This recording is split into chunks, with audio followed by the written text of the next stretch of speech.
optimal toenail length. Now, it's a pretty complicated topic, so I will try to simplify it as much as I can. There are 4 things you need to keep in mind whenever it comes to optimal toenail length. The one is the distance between the ground and the toenail, the tip of the toenail. If there is a distance between there, then there is a good chance your doggy is good to go without a nail trim.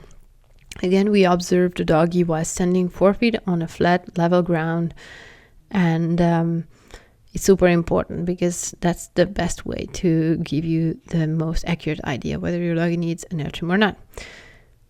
The distance between the second part, the distance between the doggy's pad and the ground.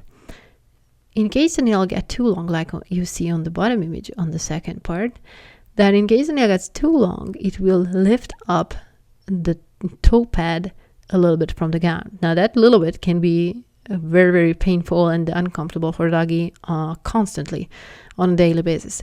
So we really do not want the nails to touch the ground and lift, especially do not want to lift up the toe pad from the ground, like you can see on the bottom image.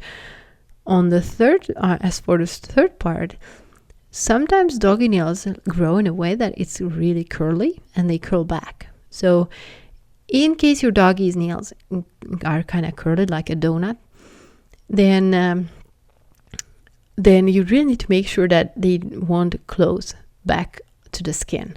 You really want distance between the toenail and the skin.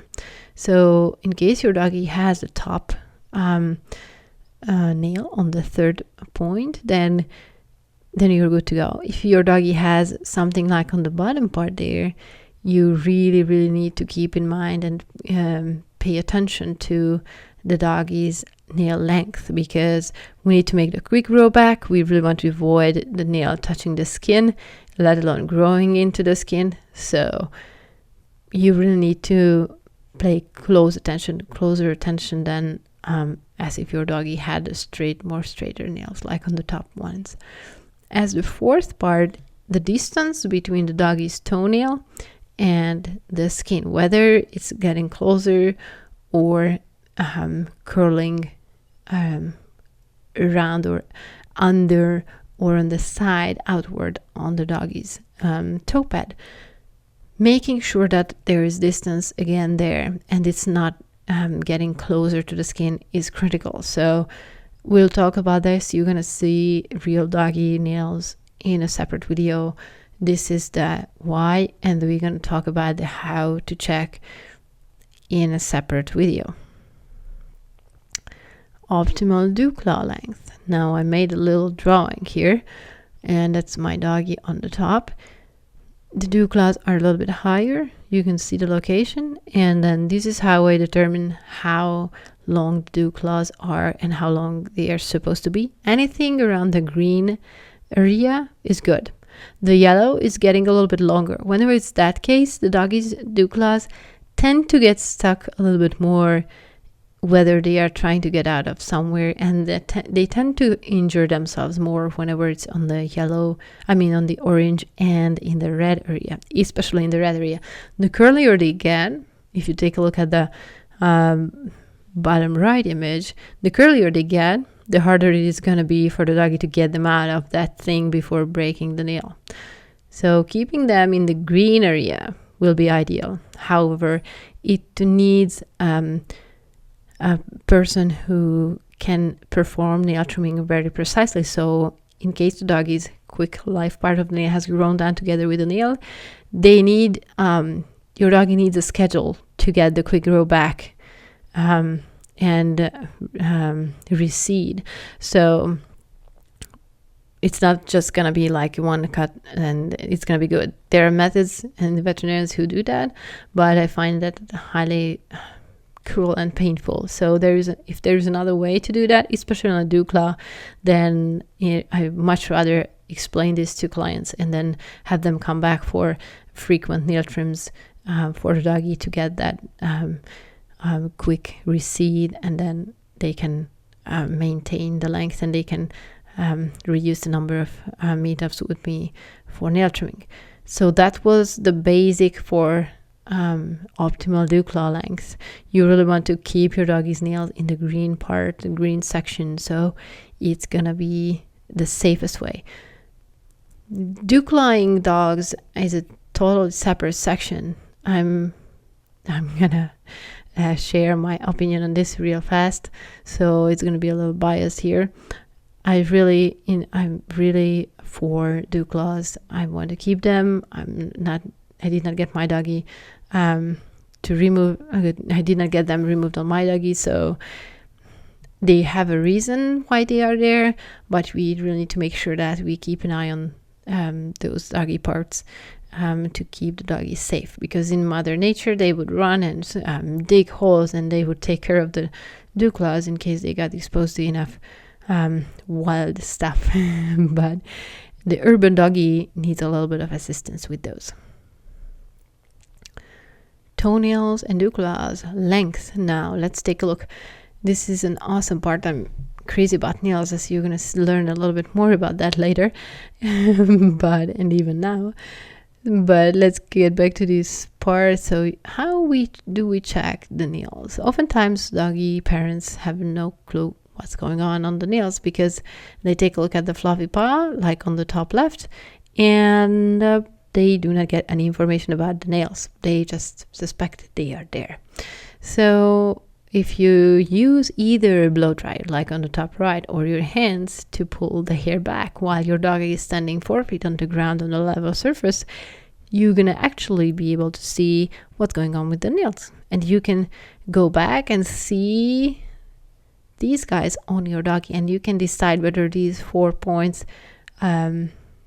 whether what's going on with these 4 points, whether the toenails are touching the ground, or whether the toenails are touching the ground and already lifting up the toe pad, and how much distance is between the toenail and the toe pad, and whether the toenail is already curling back to the skin.